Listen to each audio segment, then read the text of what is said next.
നമസ്കാരം. Basic finance for daily ലൈഫിൻ്റെ MCQ ഡിസ്കഷനിലോട്ട് വീണ്ടും സ്വാഗതം. ഇന്നത്തെ ക്ലാസ്സിൽ നമ്മൾ ഡിസ്കസ് ചെയ്യാനായിട്ട് പോകുന്ന ഒന്നാമത്തെ question, what does financial well being typically encompasses? താഴെ കൊടുത്തിരിക്കുന്നതിൽ ഫിനാൻഷ്യൽ വെൽ ബീയിങ്ങുമായിട്ട് ബന്ധപ്പെട്ടിട്ടുള്ള ഫിനാൻഷ്യൽ വെൽ ബീയിങ്ങിനെ ഹൈലൈറ്റ് ചെയ്യുന്ന സ്റ്റേറ്റ്മെൻറ്റ് ഏതാണെന്നുള്ളതാണ് ചോദിച്ചിരിക്കുന്നത്. 4 ഓപ്ഷൻസ് നമ്മുടെ മുന്നിലുണ്ട്. Option A, only having a high income. High income ഉള്ള ആൾക്കാരാണ് ഫിനാൻഷ്യലി വെൽബീയിങ് എന്ന് വിളിക്കുന്നത്. ഫിനാൻഷ്യൽ വെൽബീയിങ് എന്താണെന്നുള്ളത് നമ്മൾ ഇതിനു മുന്നുള്ള MCQകളിൽ ഡിസ്കസ് ചെയ്തിട്ടുള്ളതാണ്. സോ ഫിനാൻഷ്യൽ വെൽബീയിങ് എന്ന് പറയുന്നത് ഹൈ ഇൻകം ഉള്ള ആൾക്കാരെയാണ് ഫിനാൻഷ്യൽ വെൽബീയിങ് എന്നാണ് ഓപ്ഷൻ എ പറയുന്നത്. ഓപ്ഷൻ ബി പറയുന്നു the state of being able to meet current and future financial obligations comfortably.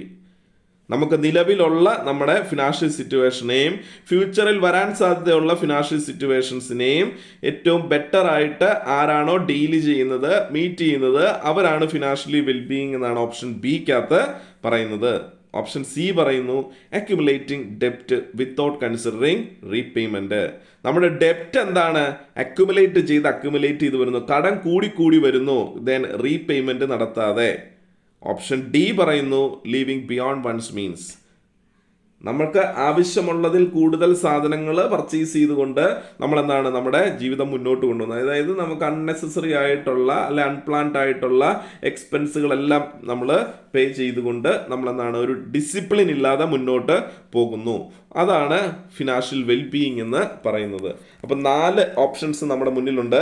ഇതിൽ ഏതാണ് ഫിനാൻഷ്യൽ വെൽബീയിങ്ങുമായിട്ട് ഏറ്റവും സ്യൂട്ടബിൾ ആയിട്ടുള്ളതെന്നാണ് പറഞ്ഞിരിക്കുന്നത്. അപ്പോൾ പ്രീവിയസ് MCQ കണ്ടവർക്ക് അതിൻ്റെ ആൻസർ മനസ്സിൽ കാണും.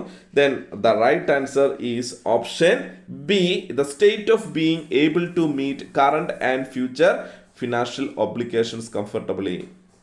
അപ്പോൾ എന്താ പറഞ്ഞിരിക്കുന്നത്? ഫിനാൻഷ്യലി വെൽബീയിങ് ആണെന്ന് പറയണമെങ്കിൽ ഹൈ ഇൻകം കിട്ടിയത് കൊണ്ട് ഒരാൾ ഫിനാൻഷ്യലി വെൽബീയിങ് ആകുന്നില്ല.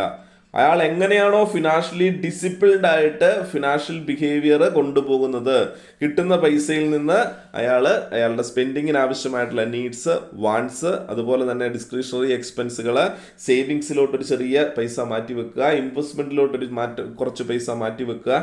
ഇങ്ങനെ ആരൊക്കെയാണോ ഫിനാൻഷ്യലി ഡിസിപ്ലിൻഡ് ആയിട്ട് കാര്യങ്ങൾ ചെയ്യുന്നത് അവരായിരിക്കും എന്ത് ചെയ്യുന്നത്? ഫിനാൻഷ്യൽ വെൽബീയിങ്ങിലോട്ട് പോകുന്നത്. അപ്പോൾ ഒരാൾ ഫിനാൻഷ്യലി വെൽബീയിങ് ആണെന്ന് അറിയണമെങ്കിൽ ഇവിടെ ആൻസർ പറഞ്ഞിരിക്കുന്നത് പോലെ തന്നെ option B, the state of being able to meet current and future financial obligations comfortably.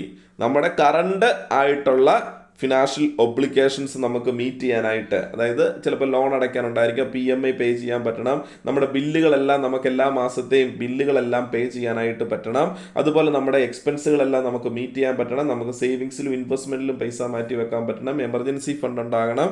ഇങ്ങനെ നമ്മുടെ കറണ്ട് ഒബ്ലിഗേഷൻസ് എല്ലാം നമുക്ക് മീറ്റ് ചെയ്യാൻ നമ്മുടെ കയ്യിൽ ഫിനാൻസ് ഉണ്ടെങ്കിൽ, അതുപോലെ തന്നെ ഫ്യൂച്ചറിൽ വരാൻ പോകുന്ന ഫിനാൻഷ്യൽ ഒബ്ലിഗേഷൻസ് കംഫർട്ടബിൾ ആയിട്ട് മീറ്റ് ചെയ്യാനായിട്ട്, ഒരു അൺസർട്ടനിറ്റി മുന്നിൽ വന്നു കഴിഞ്ഞാൽ അതിനെ മീറ്റ് ചെയ്യാനായിട്ട് നമ്മുടെ കയ്യിൽ പൈസ ഉണ്ടെങ്കിൽ നമ്മൾ ഫിനാൻഷ്യലി വെൽബീയിങ് ആണെന്ന് പറയാം.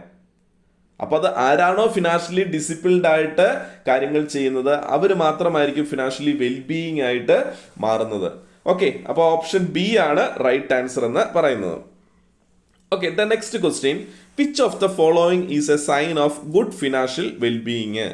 ഫിനാൻഷ്യൽ വെൽബീയിങ്ങിനെ കണക്ട് ചെയ്യുന്ന അല്ലെങ്കിൽ അതിനെ ഒരു ഗുഡ് സൈൻ ആയിട്ട് താഴെ കൊടുത്തിരിക്കുന്ന സ്റ്റേറ്റ്മെന്റിൽ ഏതാണ് നമുക്ക് പറയാനായിട്ട് സാധിക്കുന്നത്?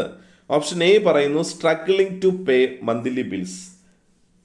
മന്ത്ലി വരുന്ന നമ്മുടെ ചില ബില്ലുകൾ, ഇപ്പം ടെലിഫോണിൻ്റെ ബില്ലുകളായിരിക്കാം, അല്ലെങ്കിൽ ഇലക്ട്രിസിറ്റി ബില്ലായിരിക്കാം, വാട്ടർ ബില്ലായിരിക്കാം, അല്ലെങ്കിൽ ഗ്യാസിൻ്റെ പേയ്മെൻ്റ് ആയിരിക്കാം.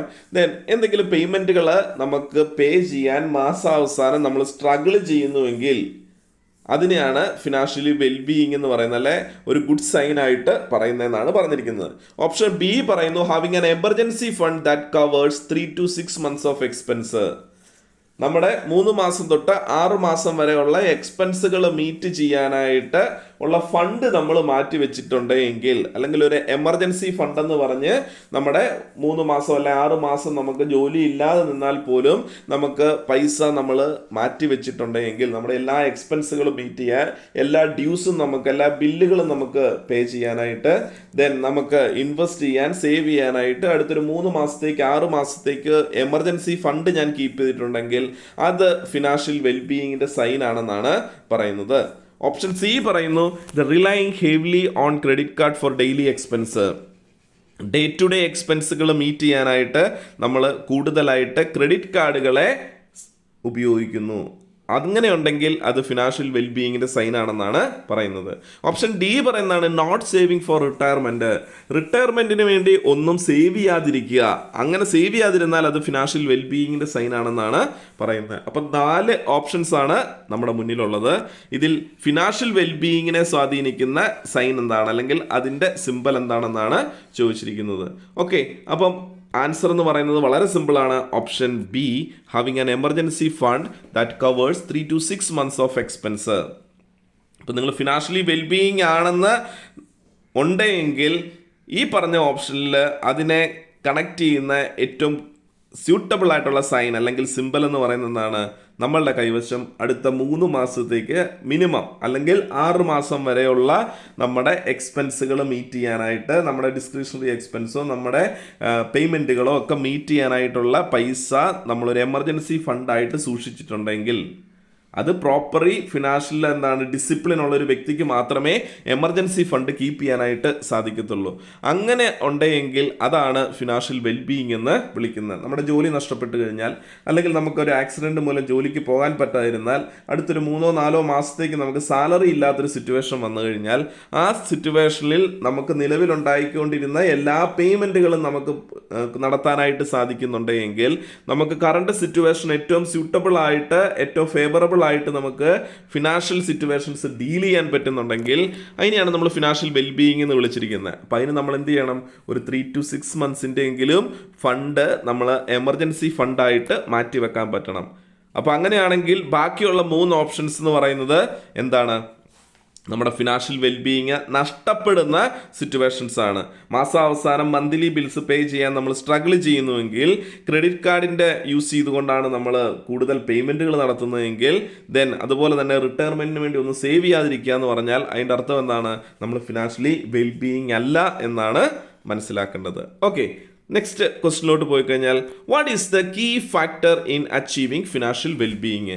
ഫിനാൻഷ്യൽ വെൽബീയിങ് ഉണ്ടാകണമെങ്കിൽ താഴെ കൊടുത്തിരിക്കുന്നതിൽ ഏറ്റവും ഇമ്പോർട്ടൻ്റ് ആയിട്ടുള്ള ഫാക്ടർ എന്താണെന്നാണ് ചോദിച്ചിരിക്കുന്നത്. അപ്പം ഓപ്ഷൻ എ പറയുന്നു spending more than you earn. നമ്മൾ ഏൺ ചെയ്യുന്നതിനേക്കാൾ കൂടുതൽ സ്പെൻഡ് ചെയ്തേക്കുക, അല്ല നമ്മുടെ വരവിനേക്കാൾ കൂടുതൽ നമ്മൾ ചെലവ് ചെയ്തേക്കുക. അതിനെയാണ് നമ്മൾ ഫിനാൻഷ്യൽ വെൽബീയിങ് അച്ചീവ് ചെയ്യാനുള്ള ഒരു ഫാക്ടർ എന്ന് പറയുന്നത്. ഓപ്ഷൻ ബി പറയുന്നു regularly saving and investing a portion of your income. Regular ആയിട്ട് എല്ലാ മാസവും നിങ്ങൾക്ക് കിട്ടുന്ന ഇൻകത്തിൻ്റെ ഒരു സർട്ടൻ പെർസെൻറ്റേജ് സേവിങ്സിലോട്ട് മാറ്റി വെക്കുക, സർട്ടൻ പെർസെൻറ്റേജ് ഇൻവെസ്റ്റ്മെൻറ്റിലോട്ട് മാറ്റി വെക്കുക. അങ്ങനെ മാറ്റി വെക്കുന്നത് എന്ന് പറയുന്ന ഫിനാൻഷ്യൽ വെൽബീയിങ്ങിലോട്ട് നമ്മളെ നയിക്കുന്ന ഒരു ഫാക്ടറാണെന്നാണ് പറയുന്നത്. ഓപ്ഷൻ സി പറയുന്നു avoiding all form of credit. നമ്മൾ നിലവിലുള്ള എല്ലാ ക്രെഡിറ്റുകളും അവോയ്ഡ് ചെയ്തേക്കുക, അല്ലെങ്കിൽ ഇനി കടമെടുക്കാൻ പോകുന്ന പരിപാടി നമ്മൾ എന്ത് ചെയ്തേക്കുക, അവോയ്ഡ് ചെയ്തേക്കാൻ പറയുന്നു. ഓപ്ഷൻ ഡി പറയുന്നു keeping financial goals vague and undefined. നമ്മുടെ ഫിനാൻഷ്യൽ ഗോള് വേഗ് ആയിട്ടിരിക്കുക, ഒരു ക്ലാരിറ്റി ഇല്ലാതെ അൺഡിഫൈൻഡ് ആയിട്ട് ഇരിക്കുക. അതുവഴി നമുക്ക് എന്താണ് ഫിനാൻഷ്യൽ വെൽബീയിങ്ങിലോട്ട് എത്താൻ പറ്റുമെന്നാണ് പറയുന്നത്. അങ്ങനെ 4 ഓപ്ഷൻസ് ആണ് നമ്മുടെ മുന്നിൽ ഉള്ളത്. Then answer option B, regularly saving and investing a portion of your income. അല്ല, അപ്പോൾ ഫിനാൻഷ്യൽ വെൽബീയിങ്ങിലോട്ട് നമുക്ക് എത്തണമെങ്കിൽ അതിനെ സ്വാധീനിക്കുന്ന കീ ഫാക്ടർ എന്താ, റെഗുലറായിട്ട് നമ്മൾ സേവിങ്സ് ഹാബിറ്റ് ഉള്ള ആളാകുക, റെഗുലറായിട്ട് ഇൻവെസ്റ്റ്മെൻറ്റ് ഹാബിറ്റ് ഉള്ള ആളാകുക. അപ്പോൾ നമുക്ക് കിട്ടുന്ന പൈസയിൽ നിന്ന് ചെറിയൊരു എമൗണ്ട് ആണെങ്കിൽ പോലും സേവിങ്സിലോട്ടും ഇൻവെസ്റ്റ്മെൻറ്റിലോട്ടും മാറ്റാൻ പറ്റുന്നുവെങ്കിൽ അത് നമ്മളെ എന്തിലോട്ട് നയിക്കും, ഫിനാൻഷ്യൽ വെൽബീയിങ്ങിലോട്ട് നയിക്കും. അപ്പോൾ ബാക്കിയുള്ള 3 ഓപ്ഷൻസ് നിങ്ങൾ നോക്കുക. നമ്മൾ ഫിനാൻഷ്യൽ വെൽബീയിങ് നഷ്ടപ്പെടാൻ സാധ്യതയുള്ള ഒരു ഫാക്ടേഴ്സാണ്. അല്ലേ? അപ്പോൾ ഈ പറഞ്ഞ 3 ഓപ്ഷൻസ് നമ്മുടെ ആൻസർ അല്ലാതെയുള്ള 3 ഓപ്ഷൻസ് നമ്മുടെ ലൈഫിൽ ഉണ്ടെങ്കിൽ അതിൻ്റെ അർത്ഥം നമ്മുടെ ഫിനാൻഷ്യൽ വെൽബീയിങ് മോശമായിക്കൊണ്ടിരിക്കുന്നതാണ്. Spending more than you earn, നമുക്ക് ഏൺ ചെയ്യുന്നതിനേക്കാൾ കൂടുതൽ സ്പെൻഡ് ചെയ്തുകൊണ്ടിരിക്കുന്നു. നമ്മൾ ഓൾ ഫോം ഓഫ് ക്രെഡിറ്റ്, എല്ലാ ക്രെഡിറ്റും നമ്മൾ ഒഴിവാക്കാനാണ് പറഞ്ഞിരിക്കുന്നത്, കടമെടുക്കാതെ പോകാനാണ് പറഞ്ഞത്. അപ്പോൾ കടം എടുക്കാതിരുന്നാലും ഒരു പ്രശ്നമുണ്ട്, നമ്മുടെ സിബിൽ സ്കോർ ചിലപ്പോൾ നഷ്ടമായേക്കാം. അപ്പോൾ അതുകൊണ്ട് തന്നെ എന്താണ്, നമ്മൾ കടം എടുക്കണം, എടുത്ത കടം നമ്മൾ എന്ത് ചെയ്യണം, പ്രോപ്പറായിട്ട് റീപേ ചെയ്യണം. നമ്മുടെ ക്രെഡിറ്റ് ഹിസ്റ്ററിയെ ബേസ് ചെയ്തുകൊണ്ടാണ് തീർച്ചയായിട്ടും എന്തുണ്ടാകുന്നത്, ക്രെഡിറ്റ് സ്കോർ ഉണ്ടാകുന്നത്, അല്ലെ സിബിൽ റേറ്റിംഗ് ഉണ്ടാകുന്നത്. ദെൻ ഓപ്ഷൻ ഡിയിൽ പറഞ്ഞിരുന്നത് എന്താണ്, ഒരു വേഗമായിട്ടുള്ള അൺഡിഫൈൻഡ് ആയിട്ടുള്ള ഫിനാൻഷ്യൽ ഗോളുകൾ സെറ്റ് ചെയ്യാനാണ് പറഞ്ഞിരിക്കുന്നത്. അപ്പോൾ അങ്ങനെ അൺഡിഫൈൻഡ് ആയിട്ടുള്ള വേഗമായിട്ടുള്ള ഫിനാൻഷ്യൽ ഗോൾസ് നമുക്ക് അറ്റൈൻ ചെയ്യാൻ പാടാണ്. അതുവഴി നമുക്ക് ഫിനാൻഷ്യൽ വെൽബീയിങ്ങിലോട്ട് എത്താൻ സാധിക്കത്തില്ല. അപ്പോൾ right answer, the regularly saving and investing a portion of your income. Okay, അപ്പോൾ വളരെ സിമ്പിൾ ആയിട്ടുള്ള 3-4 ക്വസ്റ്റ്യൻസ് ആണ് ഇന്ന് നമ്മൾ ക്ലാസ്സിൽ ഡിസ്കസ് ചെയ്ത്. വീണ്ടും പുതിയൊരു വീഡിയോയുമായിട്ട് അടുത്ത ക്ലാസ്സിൽ കണ്ടുമുട്ടാം. അതുവരെ എല്ലാവർക്കും നന്ദി, നമസ്കാരം.